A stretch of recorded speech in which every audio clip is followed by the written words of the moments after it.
Frank sat at his dining table, lit by a hanging fixture overhead. He watched the beams pulse on the walls as it swayed with the gentle breeze, growing ever so slightly brighter and dimmer by the second as he slowly ate from a lukewarm can of chili. He felt a cold wind come in from the night, through the plastic flap of the dog door to his right. Frank looked down and pulled out his phone, calling a contact labeled Brother. He put his spoon down, and as the call went through, he stood up, pacing around his kitchen. "Hey man, what's up?" the voice on the other end asked. "You're running the mill tomorrow. Gonna go and look for Zeke again, in the truck this time. Got an extra collar to jingle around." "Okay, boss man, gotcha. Hope you find him, and get some rest. Night." Night. Frank hung up the phone and sighed. He finished his chili and threw the can away with the plastic spoon. His dog had been missing since the night before. After a few hours of searching early in the morning, he'd given up and gone to his paper mill on the edge of the forest he lived on.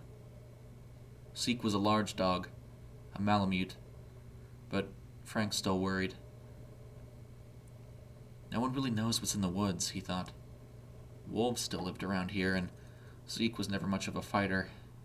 He'd hurt his leg the week prior chasing after a skunk, but he still held on the faith. It'd only been a day, and Zeke was nothing if not clever. He'd find his way back, Frank hoped. It was just as that thought crossed his mind that he heard a sound at the door. A scratching, deep and loud, echoing into the night, accompanied by what sounded like frenzied whispers descending on him from all directions. He froze for a moment and stared towards the entrance, hoping that he would see Zeke stumbling his way through the dog door any second. But he wasn't so lucky. Slowly at first, deep brown shapes began to shift and grow through the door flap. He stared in horror as they curled and morphed up through his kitchen. Not one to sit and wait, he sprinted to the other door, fumbling to turn the doorknob with sweaty palms. He turned back for a moment as he saw dark, humanoid hands reach through the hole in the door. For a moment, he got a peek of the head connected to the shapes, causing him to realize that the dark appendages twisting their way through his kitchen were antlers. He got the door open and stepped outside into the cold. He wasn't well dressed for the winter night, but his blood ran hot as he ran to his barn. Frank didn't know what was happening, but he knew that he needed to get away from that thing. He threw open the side door. It was slightly warmer inside, and he quickly located the shotgun that hung upon a plaque above his work table. He grabbed it and loaded 2 shells from the drawer below. He shook a little as he waited. Frank sat silent in the dimly lit shed as he faintly heard the crunches of gravel from his driveway. He made no sound apart from his labored breath, which pushed out small puffs of steam into the air in front of him. As the sounds of shifting gravel came near, he heard a sudden stop. The doorknob from the side entrance shook violently. He gulped and waited. For an excruciating few seconds he sat in the dark in fear, until the door swung open and cold air rushed into the barn. The being whipped its head inside for a second, obscured by a stack of lumber which stood between he and it. The antlers seemed to shrink to fit through the doorway this time. He could see parts of its tall, lanky body. Seizing his opportunity, he jumped up and fired, hitting the creature and causing it to leap back out of the doorway. He ran after it, but as he crossed the threshold, he found that the being had disappeared. He swore under his breath and began searching. As he looked around the property, staring up and down his long, curved driveway, he felt a deep fear at how little he could see more than 20 feet around him. But there was one thing that caught his eye.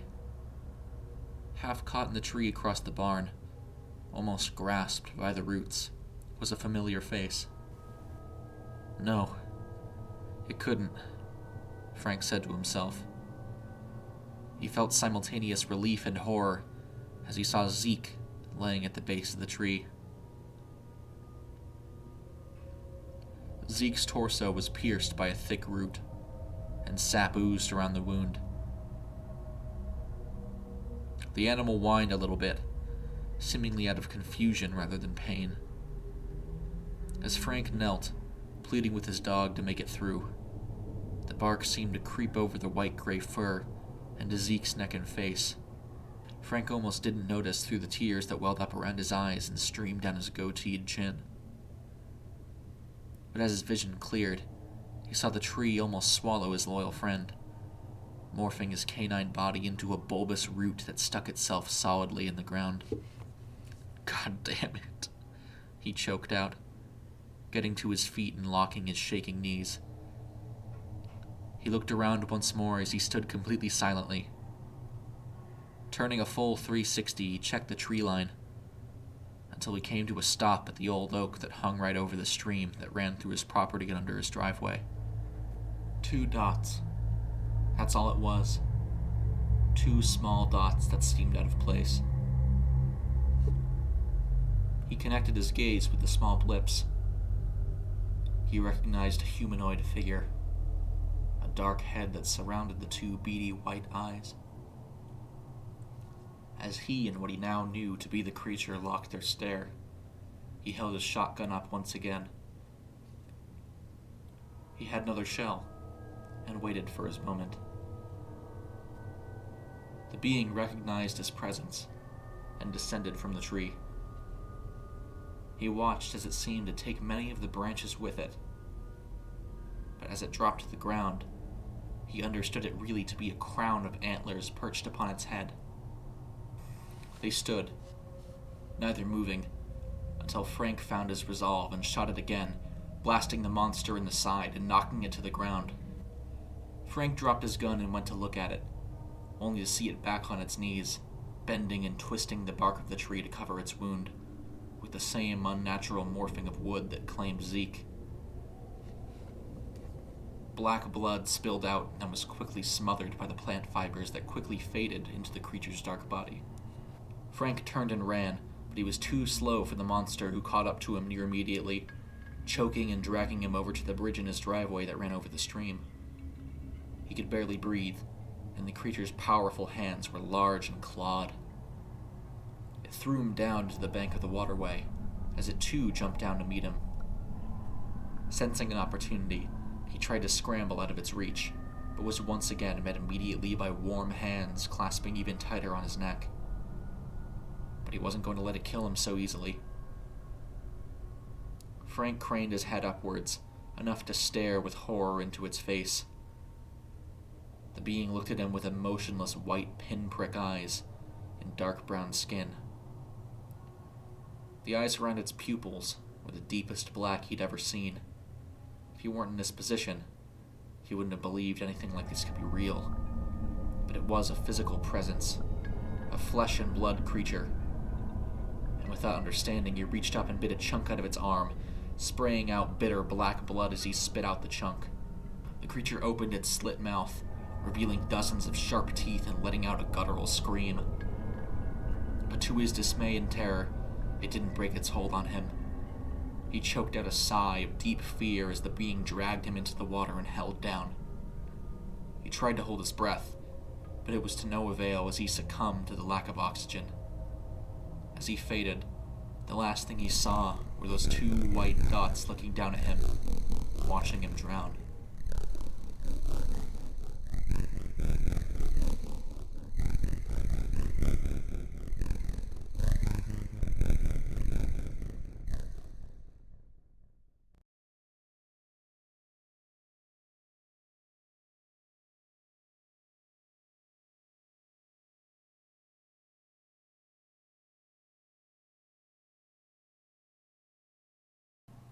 The driver sped down the lone country road. He was tired, having spent the last 6 hours commuting from his home in Northern California into Oregon. It was a rural, sparsely populated area, but a devastating fire a few decades prior had proven the need for constant Forest Service oversight during the summer months. But in the dead of night, with an hour still to go until he reached his destination, his fatigue started to get the better of him. His eyelids grew heavier. But as sleep nearly consumed him, he was jolted back awake by something mere feet in front of his headlights. It was deer, several crossing the road at what was a severely inopportune moment. He had only a second to slam on his brakes, but to no avail. He was too close. He braced to hit the animals, but in just a split moment, he noticed something.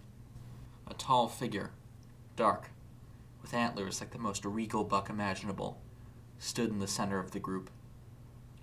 It raised an arm, and the car subsequently crashed, knocking the driver unconscious. When he finally came to, he could see the wreckage through his bleary eyes. His car was split nearly in half, like it had been shoved through a table saw. He could also tell his left arm was broken, with one of his feet bent at an unnatural angle. But then he caught a glimpse of something else, the figure from earlier. His eyes widened as he scanned up its gaunt, dark body. Its ribs were pronounced, and its eyes cold and vacant. It stared down at him, slowly approaching. His heart pounding, he tried to move, but was seemingly pinned to the wreckage. It came closer, extending out a long claw as it stared down menacingly to face him.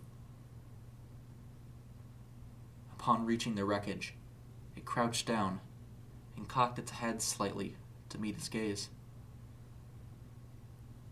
He cried and whimpered, but it did not react. But with a seeming curiosity, it pulled him out. But all it wanted to do, it seemed, was inspect his jacket. It turned it over until it found the patch on his arm that read, National Forest Service. It stared for a moment, once at the patch and then at his eyes, dropped him, and simply walked away into the cold, dark night.